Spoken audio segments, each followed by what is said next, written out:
Get this in here so that it doesn't look too obtrusive in the shot. Want to go under the shirt? Yeah, I'll do that. Yeah, that's right. Let's get rid of this. Is this yours? Yeah, I'll take it right out of the frame. Don't worry about it. It's still coming out on this here. There we go. I say, hey, you look like a movie star. Hey! Action, lights. Testing. Okay, you're on. Hello, hello. Give me a little audio check. Testing. Little Steven, take one. I want my MTV. All right, so you're up. Look at who? Who's that?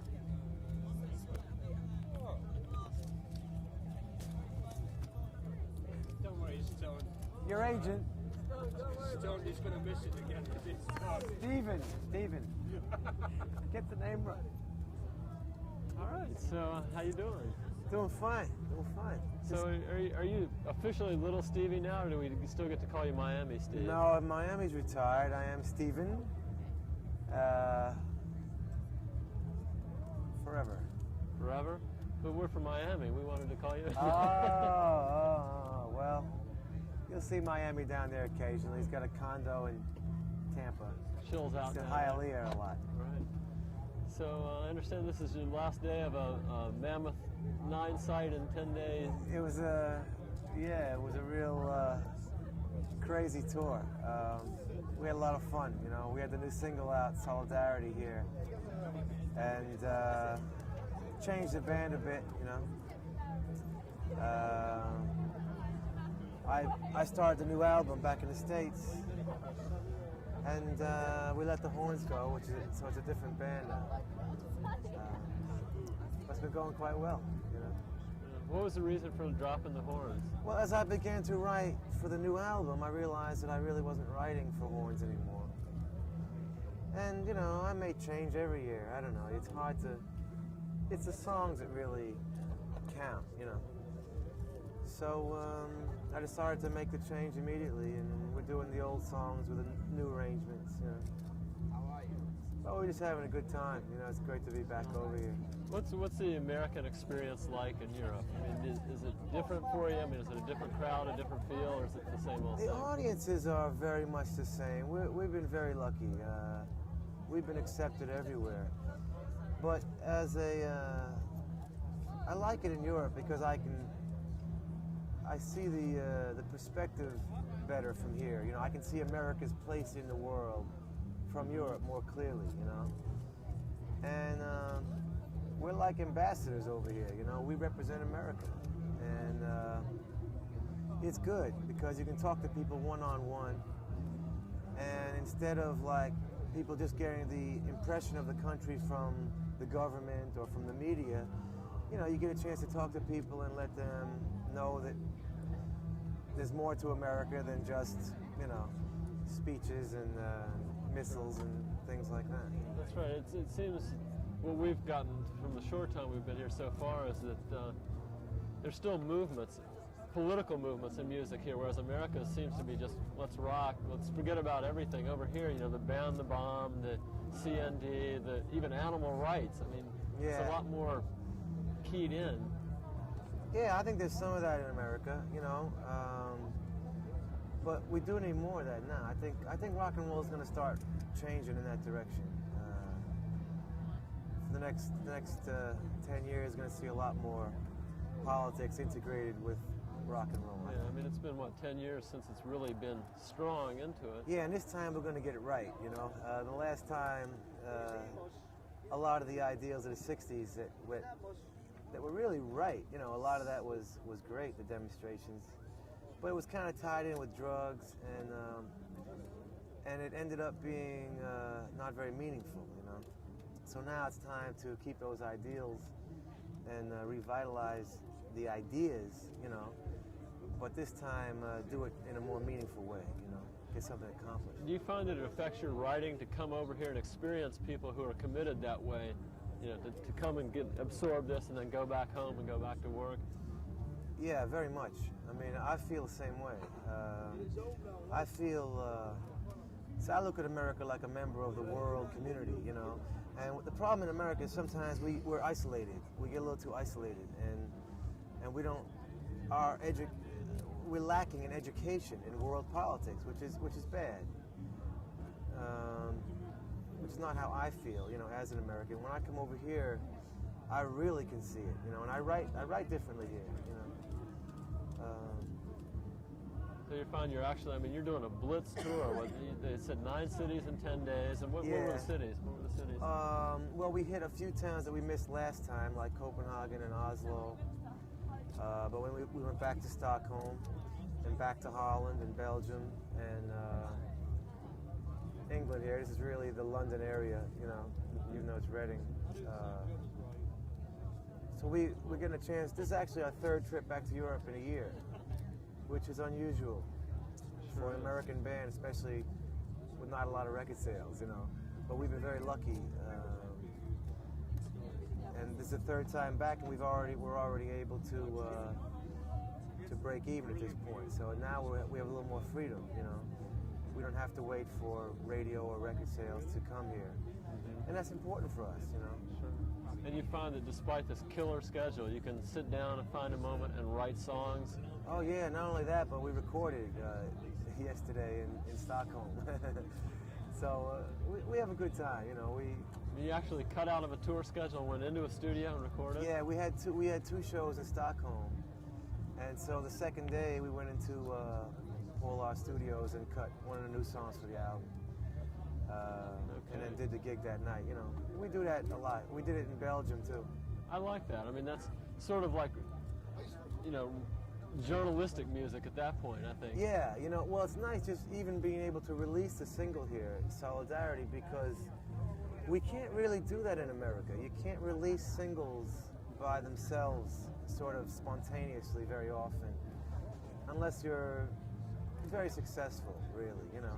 But in Europe, you can just kind of put it out there, and a certain country will pick up on it, you know, and kind of spread it around from there. Yeah, that's sort of like the Jamaican philosophy. Something happens today, write a song tomorrow, get it out on the street the next day. Yeah, I love that. It's great. You know, it really is. Rather than having to think, geez, this isn't going to be out for 6 months, you know, which is kind of a shame. Or having to think, well, we're trying to hit the 14 to 21 market, and they're proving to react to this, and, you know, if we market it in such a way. Yeah, that's like, we don't even think about that. You know, you can't. You can't. I mean, well, we try to keep it spontaneous. I mean, we've cut 2 records now in Europe, and they'll be on a new album. And who knows, we may fit in a 3rd one before we leave here. No kidding. And what do you think of the show? Have you walked the grounds I just got here about half hour ago. It looks great, you know. I haven't had a chance to hear much. Yeah. But the thing that killed me, this is undoubtedly the best backstage I've ever seen. Yeah. I mean, you know, they've got beer gardens here. Yeah, this is fun. This is fun. We had a pretty good one back at the US Festival too. It was that was a lot of fun also. We haven't had a chance to do many festivals, so it's still kind of a new experience. You know? We've been in all the clubs this year. That's a fun of its own. I think that you can't match with even this. You know, no, so we're getting both extremes, and we're having a good time. You know, especially now when you come back and you've come to a town twice or 3 times, we're not a new band anymore. You know, now Disciples of Soul are an accepted band, and that's a nice feeling. Well, you've got sort of the dichotomy. I mean, your experience with Bruce has given you mega stature in one way, and now you're breaking your own band. Well, yeah. I mean, I try to really downplay any kind of stature that may have come from Bruce's thing, you know, because I feel that Bruce is the one who, you know, did all that work, and you know, and that's his thing, and I didn't really feel comfortable sort of moving in on that territory. You know, I thought it'd be more fair to him and to the audience if they knew that what they were coming to see was a new band, you know. And it is a new band. It's new songs, you know. And it's working too. I'm new. Yeah, it's working real well. That's got to be nice. I mean, to have it on both sides and to know, well, that's. You know. Yeah, I mean, it's very satisfying, you know, because I'm very proud of what we achieved and what I was able to contribute to Bruce's thing, you know. Which was considerable. You can't downplay that. Well, I don't know, you know, but it was meaningful to me, you know. And now I'm doing my own thing, so it's nice balance. What are the video plans? Anything happening soon? Yeah, we're gonna do a video this time. I think we've come to the point now where on the first record we really didn't do one. We did a film instead, and kind of ended up pulling videos from it, you know. Yeah. But I think this time we'll do more like MTV videos, you know. 'Cause I think I found a way now to say a little bit. I was a little scared of them at first, you know, because I thought it's just like a director's medium, you know, and I wanted to say a little bit more if I could. But now I think I'm able to do that. It's a director's medium that's on the way to being a musician's medium. Yeah, I wanted to you know, to reflect more of an artist's point of view if I could, you know, which is why we ended up doing the film. We had a little more room to just to talk, you know. But I think we found a way now we can do that. You know? think you're going to incorporate this European experience and flavor into what you end up creating in a video context? Well, yeah, it's going to be very much in the next record. And it will probably carry into the video as well. Yeah. It's different things you see over here. I mean, it's like you say, we're so isolated, and face it, the American rock fan really doesn't think that there's anything beyond America. Well, when you forget the rock fan, the American in general feels that way, you know, because we're kind of spoiled in America. We've grown up in the freest society that's ever been, you know, and we're lucky that way. But the fact is, we're only one part of the rest of the world, you know, and we have to look at our place in the world right now, and fulfill that destiny. You know what I mean? We can't close the doors to the neighbors in other countries, and so we need to be educated at this point. We really do, because we got a few problems going on that we need to solve. You know? And looking inward doesn't do it, but looking outward is. Exactly. I mean, I look inward to just find that common ground that we all have as people. I mean, that's really what I'm writing about in the new single and the new album. I mean, trying to find that part of us that transcends culture, you know, transcends different countries. But I mean, I'm lucky because I'm able to travel a lot and experience it, you know. So if I can bring that experience back to America, then that's great. And if I can bring an American point of view to Europe, in the sense that they know that they're not alone, you know, and that America is just more than bad news, you know, every day, you know, then that's good too. I think we can accomplish a little bit of a communication, because rock and roll is a great language. It's a great common language, you know. Everybody understands rock and roll. If it's used right. Yeah, you know. Which is refreshing. I mean, that's the best. You know, I've gotten so tired of, you know, let's boogie, you know, with no thought behind it. And we've seen bands here like Marillion and 12th Night and the Enid that are into doing a lot more than that. They're saying, look, you know, use your heads. Don't just use your feet. Yeah. Dance rock is cool, but it only goes so far. Well, yeah, I mean, you know, the thing in life, I guess, in general, is to try and realize your potential, you know, whatever, no matter what you do, if it's rock and roll or if it's building a house, you know, whatever work you do, you know, try and take it a little bit further, you know. And that's what we're trying to do, and I think rock and roll is going to start changing for the better. Next 20 years, I think a lot of that old-fashioned show business stuff, like drugs and drinking and, you know, all those kinds of show business excesses are really going to be a thing of the past, because, you know, rock and roll is the only art form that was born of rebellion, and these days, the ultimate rebel is to be straight, you know. So I think it's going to be a lot more of that in rock and roll. Right. Well, this leads us up to a last question and let you get on to your business. All right. If, in one word, what does rock and roll mean to you? One word. Let me see. There's a few good words. I'd say inspiration, maybe, or motivation, or communication. One of those words, you know. That's what it means. And it's important to communicate all over the world, you know. Get as many places as you can and spread the word, because we need it right now, you know. We need solidarity right now before it's too late. That's our philosophy. Don't look at how much money you're making. Look at where you're going and what you're doing. Oh yeah, absolutely. You know, I mean, it's incredible. You know, in one short year, what MTV accomplished, it's incredible. Just that kind of communication. I mean, with the news programs that you have, and playing different bands from different parts of the world. You know, I mean, some people in America might never have gotten a chance to see those bands. And I know now it's even affecting radio in a positive way. You know.